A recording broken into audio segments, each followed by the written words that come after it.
Good morning, good afternoon, good evening, my good people. Safari Tourist here again, as promised.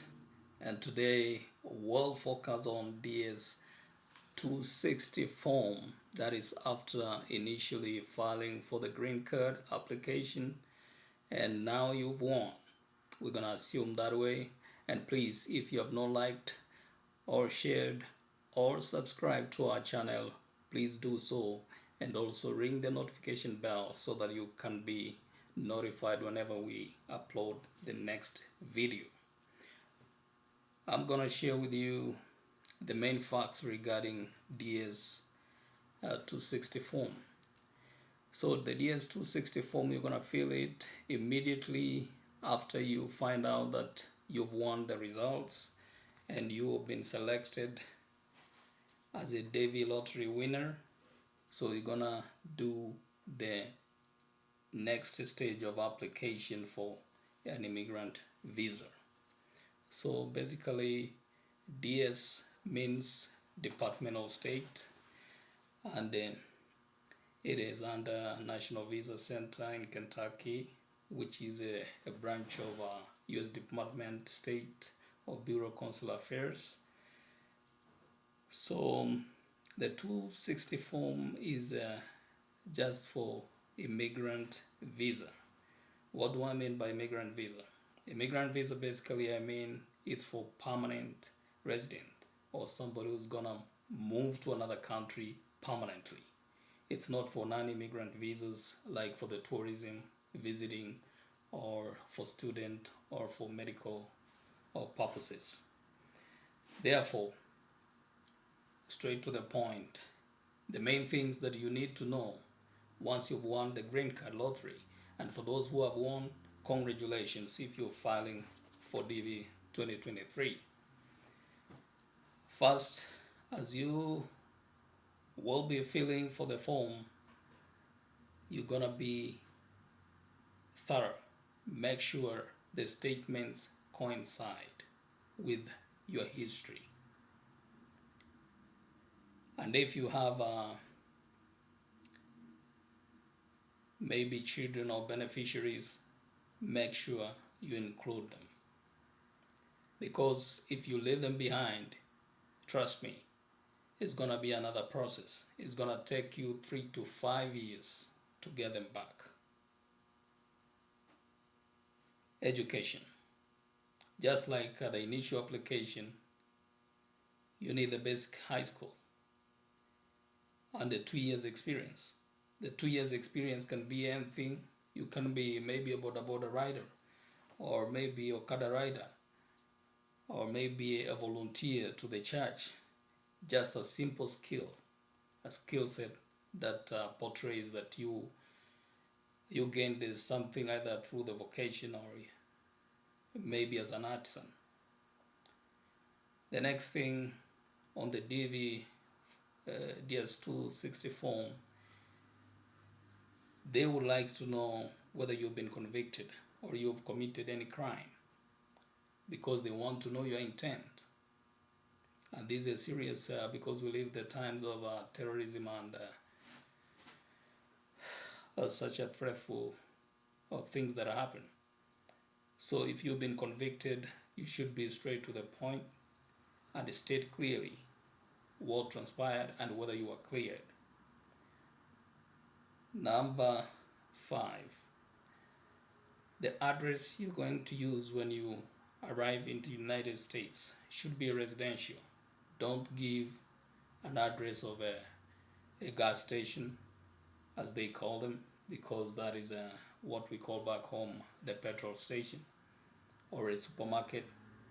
Make sure it is a residential address of whoever who is going to host you. That is not your sponsor. Your sponsor is the United States government.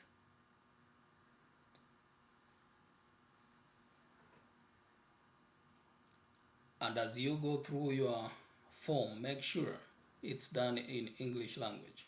There is no question about it. You can't do it in your native language. The only language recommended is English. And whenever there are other areas for options, you can skip those, but the other areas you can't. You have to fill everything. Well, those are just the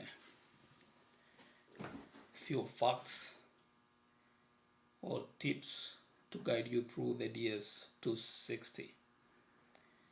So the next thing you're gonna do is fill your names correctly, fill your history, your beneficiaries or your family members who are traveling with you. If you have kids who are maybe 20 or about to be 21, you cannot move with a child who's 21 and above and is married. But if they are about to move to 21 and you are filing at their before their 21st birthday, then they qualify. The next thing, once you fill everything and you go through the form and you make sure it's thorough, save and go back again. Go through it, review thoroughly, and make sure everything works pertaining to what your history or your biodata is about. Make sure your education is factored. Make sure your skills are factored or work experience. Make sure your family members are in there. Make sure you have your spouse. And if you have your spouse, make sure also to go pursue proper documentation. You need passports in order to travel. You need to have the traveling documents together with you. You need to have your birth certificates, proof of identity, because there's gonna be a burden of proof on nationality. You're gonna have police clearance or the good conduct, as they call it back in Kenya. You're gonna have the marriage certificates if you're married, and if you served in the military, you're gonna need a military clearance. So those are the vital documentation you'll need. The next step after you file, you're gonna submit if everything is clear. And once you submit, you're gonna wait for some time depending on case to case. And once National Visa Center goes through your case, you'll find a notification on your mail or email letting you know that you are ready to proceed to the next stage, which will be going through the SEC. I feel maybe the next form online, 261 confirmation for the address and documentation. It will have the notification will have your case number, beneficiaries, and the invoice number. You will need those in. It will have also the embassy interview date, and from the embassy interview date, in between there, you'll have to do medical.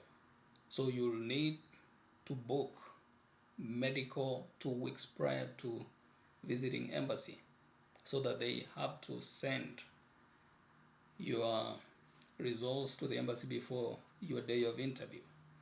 You give them enough time, so they'll give you maybe 1 to 2 months usually to do all those, and make sure you do your medical. And also, if you went through school, make sure you get the certified copies of the same, get them ready, get them sent, get the good conduct, and all, even the certified marriage certificate, not the initial marriage certificate. They need a certified copy. So carry all the originals to the embassy on your D-Day, the very day that you've been given for the interview, without tense, as long as you have everything right, every documentation right, and as you filled it, you need not to fret, because all they need is just to look at the documentation and whether they coincide with the form DS260 you filled. That is why I said go thorough. Go thorough and have those documents ready, and that is it.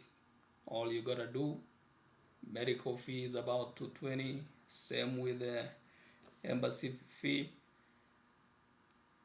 So the process is done. You get your visa. You're welcome to the United States. The choice is yours. That is all. That is how simple it is. Our next video, we'll be back again focusing on your life once you get the visa. Thank you. Please subscribe and like and share this channel. Thank you so much.